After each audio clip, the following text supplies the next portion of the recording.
My first guest this evening is consultant pathologist Dr. Clare Craig, who is the chair of HEART, a group of doctors who came together over shared concerns about policy and guidance recommendations relating to the COVID-19 pandemic, so-called. Clare joins me now. Thank you for being here, Clare. Thank you for having me. As I did earlier with Ralph, reflecting on all that's happened in the last 4 years, what is your assessment, specifically in relation to what it has collectively done to children and youngsters? Yeah, I think that is a really core question, and it's when I think what's important to understand is that we can reflect back now and we can talk endlessly about the harms that it was caused, and a lot of people are now prepared to talk about the harms that it caused. But the reality is that we knew this beforehand. We knew even more after the first lockdown because we had evidence of it, and yet still we were pushed into more lockdowns thereafter when the harm was well and truly established. I got and get the feeling that children were always regarded as somehow invulnerable, that in some way it wasn't going to matter what was done to children, that they uniquely would absorb everything that was thrown at them and bounce back untouched. Oh, absolutely. And if you remember back, people kept repeating the phrase that children are resilient. The WHO were one of the ones that were using that phrase, but it was repeated endlessly, as if, as you say, as if they were somehow not more vulnerable, which they are, but less so. And there was research and people writing about it as if it was the children's fault if they weren't resilient. They should toughen up. Like, nobody would say that about adults who were in a situation that was unpleasant. And children aren't resilient, not all children. And the children that suffered the most are the ones that already had all sorts of, problems in terms of kind of home support or other issues, which meant that they were never going to be resilient. And this has impacted them massively. The very idea, that repeated statement about resilience seemed to be taken as justification for, therefore, testing children to breaking point. Just because they're resilient doesn't mean you push them to the point where they can take no more. Well, yeah, ridiculous, isn't it? And the reality is that all that phrase really means is children keep growing. They'll still turn into adults. Well, yeah, sure, they'll still turn into adults. But, whereas teachers can step away and have a year off their work trajectory and it has no consequence when they step back in, they're where they were.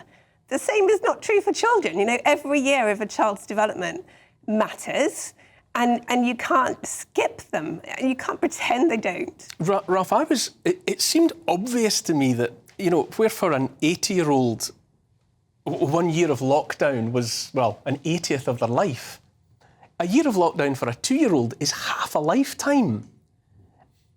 And so for that reason, if for no other, what was done to children ought not to have happened because of the scale of it in the context of their own existences. Well, I think in other causes, we have created a culture that is, I would argue, inherently hostile to children. If you look at the conversation around it, children are a burden, like you can maybe afford children, but most people shouldn't. Then, of course, we have the entire Malthusian movement that says that the entire human race is a plague on the planet and every child is basically a sin, and it kind of, bleeds over into the quasi-religious. And I think that was also shown during the pandemic, that in many ways, right? And even before the pandemic, we don't really invest in the development, in the education, in the social development of our children. The Jesuits had a saying, give me the boy and I'll show you the man. But nowadays, apparently, we don't care about that at all, which I find is very, very frustrating.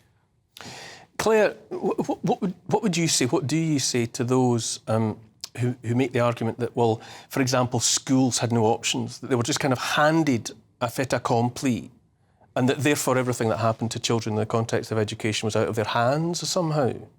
There's so much wrong with that, not least the fact that the teachers' unions were integral in pushing for lockdowns politically, particularly the one in January 2021. So if you remember, the schools actually reopened for a day, and then the unions effectively called an illegal strike because they were getting their members to submit paperwork that they had written a template for to say that the working environment wasn't safe and persuading them not to attend work. And that sort of pushed the government into saying, well, let's have another lockdown.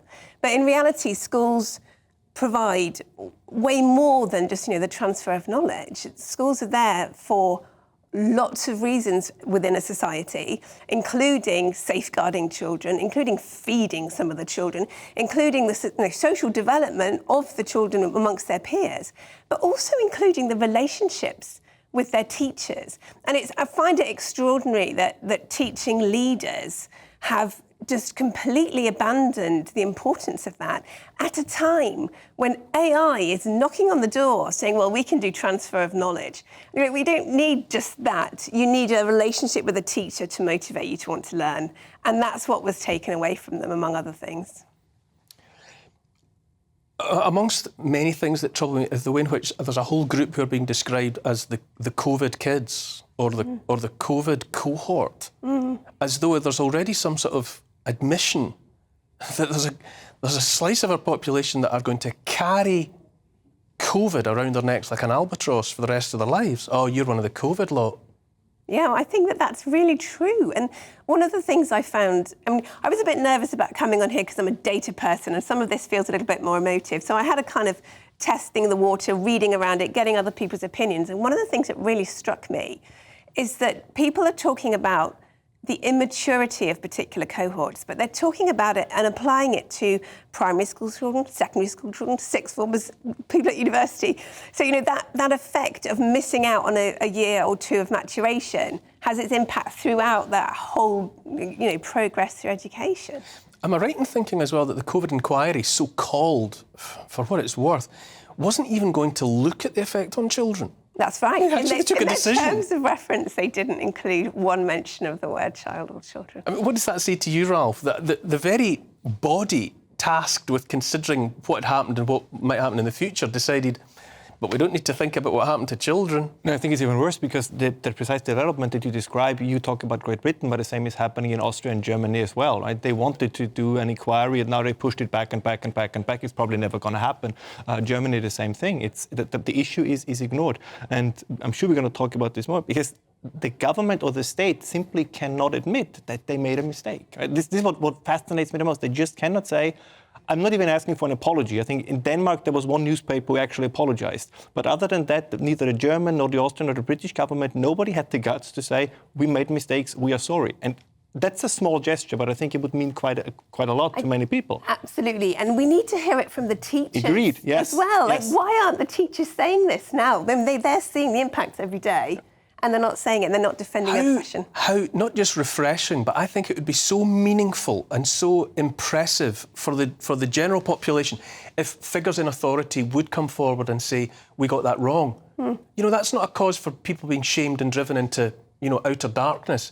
The population would heave a sigh of relief and say, finally somebody with the backbone to take some of this on their shoulders.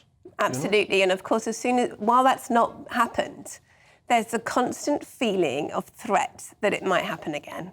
And that affects the children. I mean, the children are not convinced that they're out of this. This will not happen again. Thank you, Dr. Clare Craig.